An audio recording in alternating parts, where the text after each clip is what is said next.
1889 में ऑस्ट्रिया के एक छोटे से कस्बे में एडोल्फ हिटलर का जन्म हुआ। उसका बचपन सख्त और तनावपूर्ण था। पिता अनुशासन प्रिय थे और अक्सर कठोर व्यवहार करते थे, जबकि मां उससे बहुत प्रेम करती थी। बचपन में हिटलर पढ़ाई में साधारण था, लेकिन चित्रकला में उसकी गहरी रुचि थी। वह खुद को एक महान कलाकार के रूप में देखता था। युवावस्था में उसने वियना की आर्ट अकादमी में दाखिला लेने की कोशिश की, लेकिन बार बार असफल रहा। यही अस्वीकृति उसके जीवन का पहला बड़ा झटका बनी। गरीबी, अकेलापन और असफलता ने उसके भीतर गुस्सा और हीन भावना भर दी। इसी दौरान उसने समाज की समस्याओं के लिए दूसरों को दोष देना शुरू किया। युद्ध जिसने उसे बदल दिया। 1914 में प्रथम विश्व युद्ध शुरू हुआ और हिटलर जर्मन सेना में शामिल हो गया। युद्ध में उसने बहादुरी दिखाई, लेकिन जब जर्मनी हार गया तो यह हार उसके लिए असहनीय थी। उसे लगा कि जर्मनी के साथ अन्याय हुआ है। यही भावना धीरे धीरे नफरत और बदले में बदल गई। युद्ध के बाद जर्मनी आर्थिक संकट, बेरोजगारी और अपमान से जूझ रहा था। ऐसे माहौल में हिटलर ने राजनीति में कदम रखा। वह नाजी पार्टी से जुड़ा और अपने प्रभावशाली भाषणों से लोगों के गुस्से को हवा देने लगा। वह खुद को जर्मनी का उद्धारक बताने लगा। सत्ता की सीढ़ियां और झर भरी विचारधारा। हिटलर की सबसे खतरनाक ताकत उसकी भाषण कला थी। वह लोगों की भावनाओं से खेलता था। उसने यहूदियों, अल्पसंख्यकों और विरोधियों को देश की समस्याओं का कारण बताया। 1933 में वह जर्मनी का चांसलर बना और धीरे धीरे सारी शक्ति अपने हाथ में ले ली। उसने लोकतंत्र को कुचल दिया और खुद को तानाशाह घोषित कर दिया।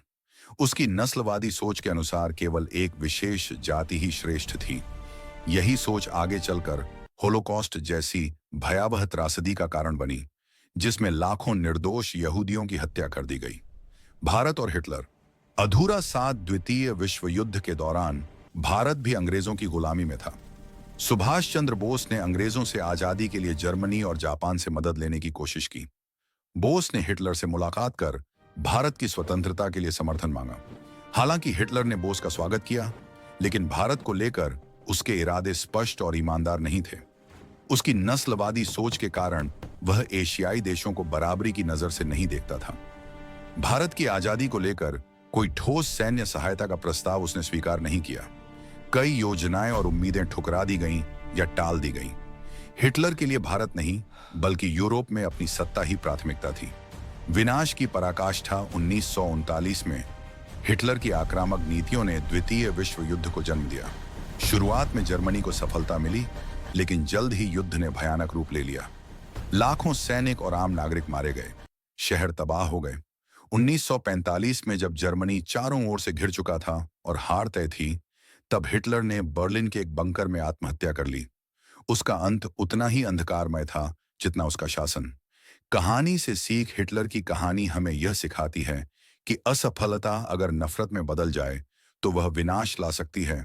भीड़ को भड़काकर सत्ता पाना आसान है, लेकिन परिणाम भयानक होते हैं। नस्लवाद, तानाशाही और अंधभक्ति मानवता के सबसे बड़े दुश्मन हैं।